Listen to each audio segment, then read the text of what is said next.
Bonjour tout le monde. Vous savez, les projets, puis les initiatives, puis les choses qu'on réalise dans notre vie se font souvent par petites bouchées. Puis aujourd'hui, je vais vous parler de l'importance d'aborder ces beaux projets-là un pas à la fois.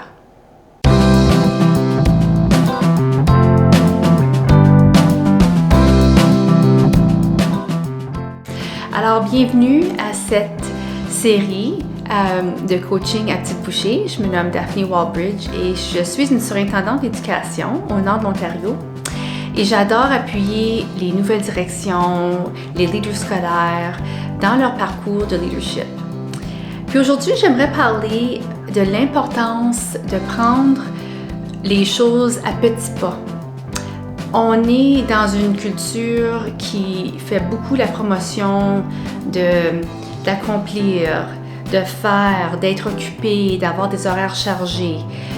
C'est la réalité dans laquelle on vit présentement. Puis souvent on me demande, bien Daphne, comment est-ce que tu fais pour travailler des projets qui te sont chers, des projets qui ne sont pas nécessairement en lien avec ton travail, mais qui vient t'allumer, qui vient te nourrir. Puis le secret de ceci, c'est vraiment de prendre ça un pas à la fois, puis prendre ça à petites bouchées. Donc encore, je reviens à petites bouchées, là, c'est un thème avec moi. Mais je crois que c'est important d'en parler. Je vais vous donner un exemple de ma vie, la façon que je priorise les activités qui s'alignent avec mes valeurs.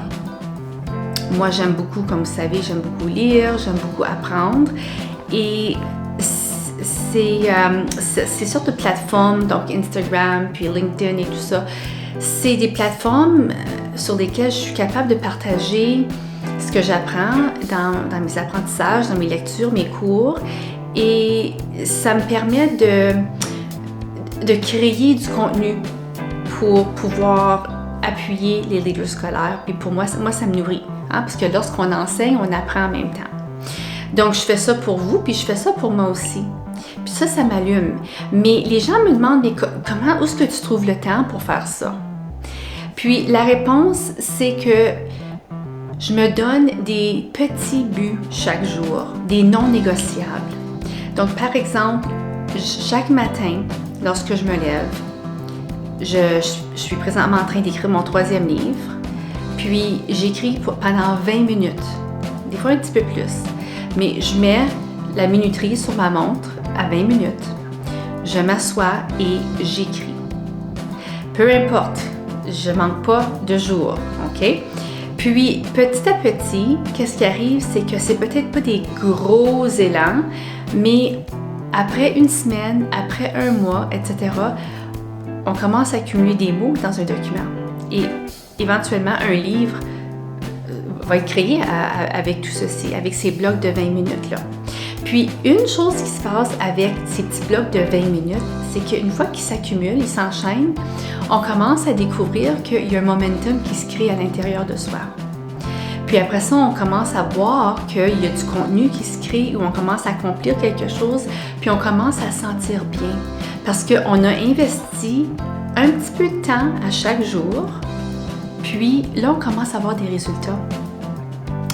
Alors, je vous invite à trouver du temps dans votre journée, que ce soit 5 minutes même, 3 minutes, peu importe, le bloc de temps qui vous est alloué, que vous pouvez vous permettre, pour travailler un projet, quelque chose qui vous est très cher. Ça peut être commencer à faire de la peinture, ça peut être commencer un livre comme je fais, un nouveau programme d'exercice, un nouveau passe-temps, peu importe. Et que ça devienne un non négociable pour vous. Puis que chaque jour, vous allez consacrer ce temps-là alloué, peu importe, à avancer votre passion puis votre projet spécial. Puis la raison que je voulais vous parler de ça, c'est que en tant que leader, si on est pour vivre une vie équilibrée, puis épanouie et se présenter devant notre monde avec notre énergie, puis à notre 100%, C'est très important d'avoir dans notre vie des projets puis des initiatives qui nous allument, qui vont chercher notre créativité, qui nous enlèvent de notre quotidien puis de nos routines, pour qu'on puisse reposer notre cerveau avec une tâche qui nous met dans le flow. Alors, je vous invite à trouver ce petit projet-là qui vous allume et d'aller à votre calendrier pour bloquer ce temps-là.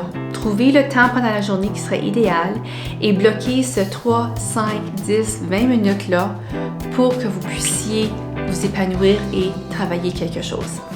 Un dernier petit point, une astuce que j'aimerais vous partager, c'est partager ceci avec votre famille, votre conjoint ou conjointe. Dis-leur qu'est-ce que vous êtes en train de faire. Parce que s'ils ne savent pas que pendant 10 minutes après l'heure du souper, tu veux être à ton bureau en train de travailler quelque chose, tu vas te faire déranger.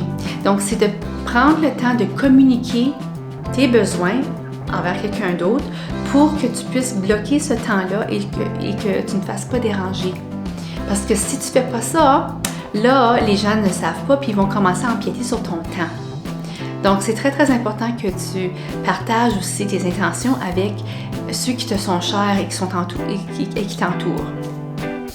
Alors, voilà, ça c'est le coaching à petite bouchée pour cette semaine. J'espère que vous avez apprécié ceci et je vous invite à mettre en action ce qui vous interpelle. Je vous invite aussi à visiter l'Académie des leaders, l'Académie virtuelle, parce que vous savez que présentement, nous avons la série Casse-croûte. C'est une série de webinaires, on en a 8 cette année, en 2024. Et il y a toutes sortes de beaux thèmes. C'est un webinaire par mois de 25 minutes seulement pendant l'heure du dîner où on aborde un sujet en profondeur pour vous outiller comme leader. Ça vaut la peine. On a des leaders en province qui se joignent à nous chaque dimanche, un dimanche par mois, pour ces 25 minutes-là, avec leur salade, leur sandwich.